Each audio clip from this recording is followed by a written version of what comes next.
दोस्तों आज इस वीडियो में बड़ा प्यारा बड़ा शानदार क्वेश्चन लेकर आया हूं बिल्कुल झोला फाड़ तरीके से। जैसे कि यहाँ पे क्वेश्चन हमें दे रखा है, यदि p बराबर q की घात x और q बराबर r की घात y तथा r बराबर p की घात z हो तो x by z का मान ज्ञात कीजिए। अब इसी सवाल को पढ़ते ही क्या है, आपका झोला फट जाएगा, लेकिन झोला फटना नहीं देना है, बिल्कुल प्यार से इस सवाल को सीखते हैं किस तरह से करेंगे। तो जैसे कि अब देखो हमें दिया है, जैसा जैसा क्वेश्चन में दिया है उसी तरीके से हम इस सवाल को करेंगे।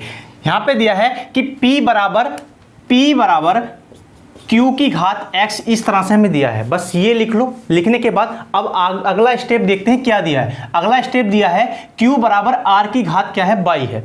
r की घात क्या है, y है। अब यहां पर देखो q ये है ना, अब इसकी जगह हम q की वैल्यू क्या लिख सकते हैं, r की घात y लिख सकते हैं। तो जहां q दिख रहा है उसकी जगह पे लिखेंगे r की घात y। तो p बराबर क्या हो जाएगा, तो इसकी जगह पे लिखा r की घात y और इसकी भी घात, देखो हमने खाली q की जगह लिखा है ना कि x की जगह, तो x तो ऐसे का ऐसे ही रहेगा। अगर x से कोई छेड़खानी करोगे तो फिर झोला फट जाएगा, तो झोला फटने नहीं देना है, तो x को ऐसे का ऐसे ही लिख देना है। अब देखो अगला स्टेप दिया है हमें r बराबर p की घात z। अगर r बराबर p की घात z दिया है तो देखो हम क्या कर सकते हैं, r का मान यहाँ इस r की जगह रख सकते हैं, बिल्कुल रख सकते हैं। तो p तो ऐसे का ऐसे ही रहेगा, p में कोई भी छेड़खानी नहीं चलेगी। और इसके बाद इस r की जगह पे हम क्या लिख सकते हैं, इस r की जगह पे लिख सकते हैं p की घात z। और देखो हमने y से कोई छेड़खानी नहीं करनी है, तो इसका मतलब y की ऐसे का ऐसे ही रहेगा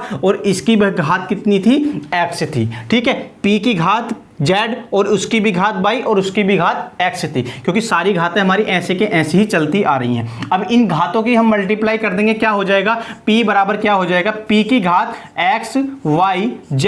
देखो आप सोचोगे आगे पीछे, इसे हम गुणा में कैसे भी लिख सकते हैं। जैसे कि यहाँ पे हमने लिखा 2 गुणा के 3 कितना आ गया, 6 आ गया। अगर हम 3 को इधर लिख दें 3 गुणा के 2 तब भी क्या आएगा, 6 ही आएगा। तो इन्हें आगे पीछे गुणा में लिख सकते हैं, इससे कोई भी दिक्कत नहीं है, इससे झोला नहीं फटेगा। तो इसके बाद देखो क्या करते हैं, जब बराबर में संख्या दी है और इनकी बेस समान हो, अगर बराबर में संख्या दी है उनकी बेस समान हो तो इनकी घातों की तुलना हम कर सकते हैं। देखो इसकी घात कुछ नहीं है तो इसकी घात क्या होगी, 1 होगी। अगर किसी की घात कुछ नहीं होती तो 1 होती है।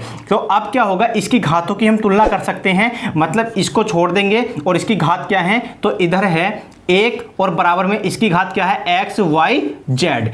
अगर बेस समान हो तो उनकी घातों की हम तुलना कर सकते हैं। इसका मतलब x y z का मान हमारा क्या आ गया, 1 आ गया। और हमसे क्वेश्चन में भी क्या पूछा था कि x y z का मान क्या होगा, तो वो क्या होगा, 1 होगा। किस तरीके से, इस तरीके से। तो उम्मीद है आपको ये झोला फाड़ सवाल जरूर समझ में आया होगा। आया हो तो वीडियो को लाइक कीजिए और चैनल को सब्सक्राइब कीजिए और